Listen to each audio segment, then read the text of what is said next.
So to do this next build, I had to come up with a finger hold for the tray. So if you can imagine, this is the side of the tray, and this is going to be how you're going to lift it off. So what I'm working on is a humidor tray. So what this is actually just a puzzle piece, a wooden puzzle piece that I took 3 different pieces. I use this, so this is your finger hold, and then I just basically cut the ends off of the corresponding hole where it would go in, and just left a little bit of profile. I will use this, and I'll transfer the pattern onto this sapele mahogany, and so this is going to be for the sides, and then Spanish cedar, this is going to be for the bottom tray that I'm going to have to run through that.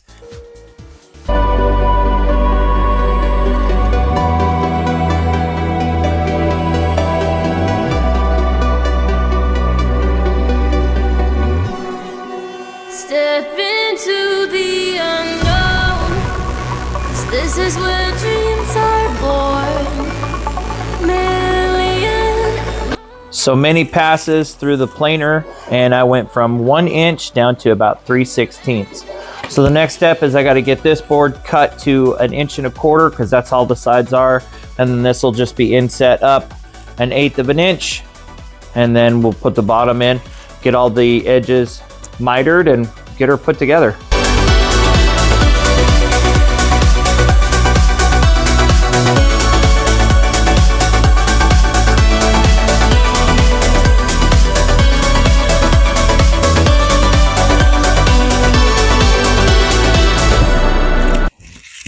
Boards are cut, so the next step is I'm going to have to rip a rabbet in the center. Well, not in the center. I'm going to go about 1/8 inch up right here for the Spanish cedar to sit. And what I'm going to be using to do that are these Craig setup blocks. These are so handy. They're not really that expensive, but what you do is you just set them on your table saw and line up right where the top of the blade hits, and that's all it is. So that's 1/8 inch deep right there.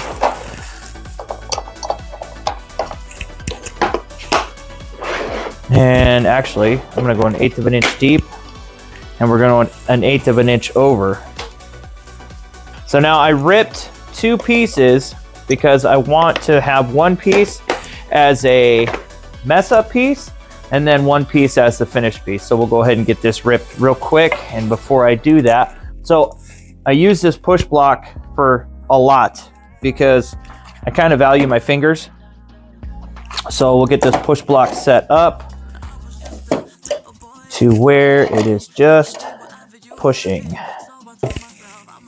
I went 1/8 inch over, then 1/8 inch deep, but I'm probably gonna have to make 3 passes at this for that to go in, because that's actually, I make just 3/16, so I'll make 2 passes with this, and that should fit.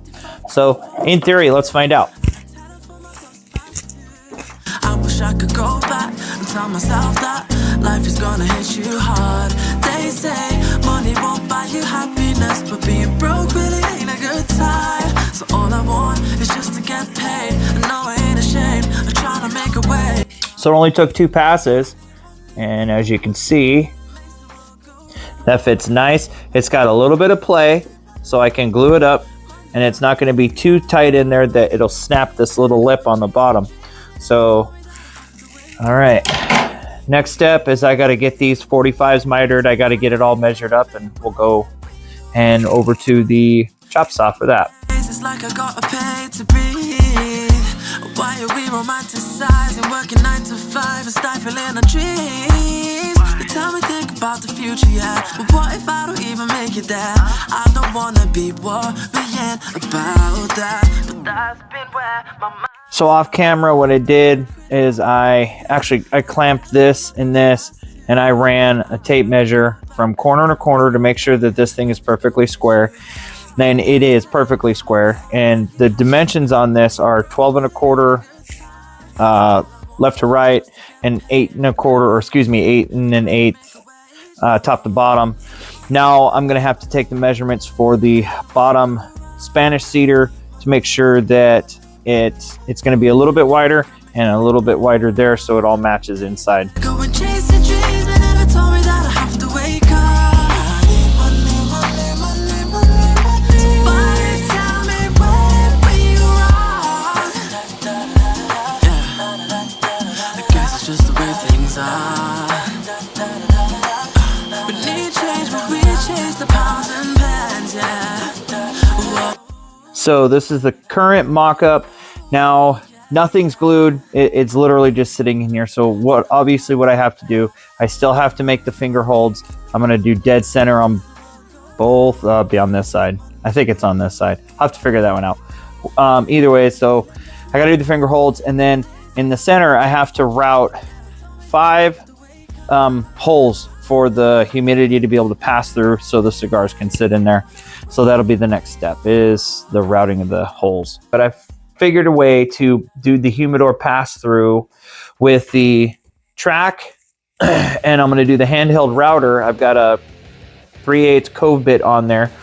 I got a stop block here, and I got a stop block right there. And I'm just going to move this along these tracks to do, I'm doing 5 pass throughs, and I have the sacrificial piece so I don't trash my new router table.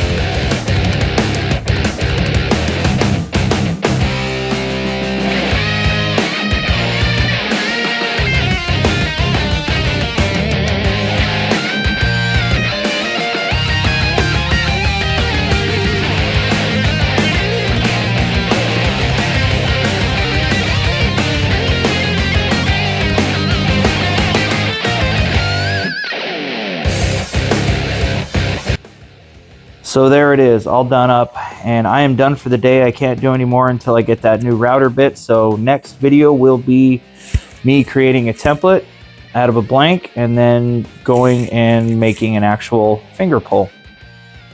There was a little bit of trial and error. You can see that was my first attempt, and what happened is I didn't tighten this router bit down all the way. So it actually came up a little bit. You can see why this is so deformed. So went back, tightened it down. So this is the final blank, and now I'm going to put it onto this, and we're going to router it out. And that bit is no joke. That is a 1-inch white side upcut spiral bit, and holy crap, it means business. All right, so here's the thing. I got this template taped on there. I can't talk today, but center. If I screw this up, I am back to having to cut a brand new piece. So, man, here's to hoping everything works out great. Here we go.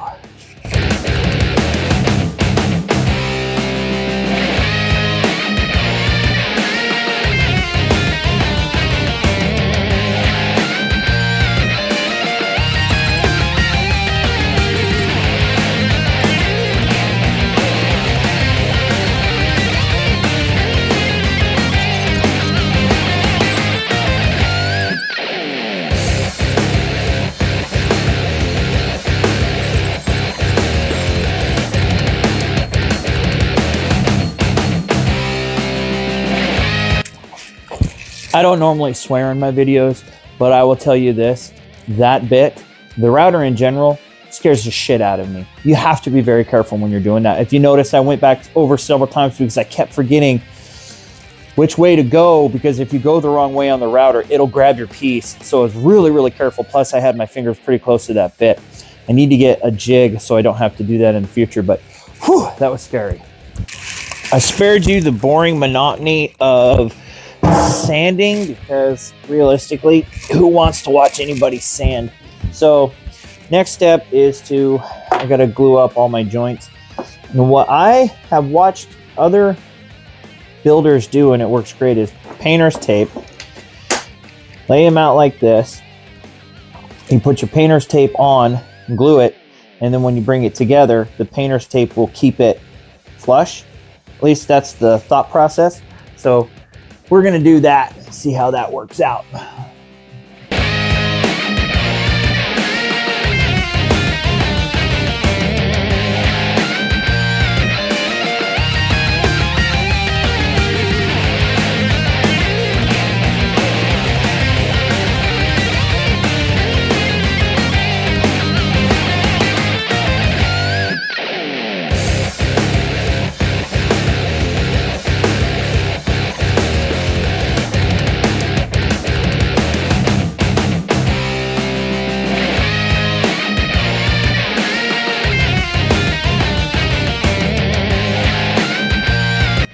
Didn't want to use regular wood clamps because my luck, I'd probably wind up pulling it out of square. So I used a good old Bessie corner clamp, got her clamped up.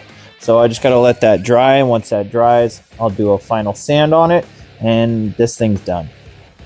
Just took it out of the clamps, so now all I have to do is the finished sand. And what you're seeing here is just a little bit of filler mixed with glue.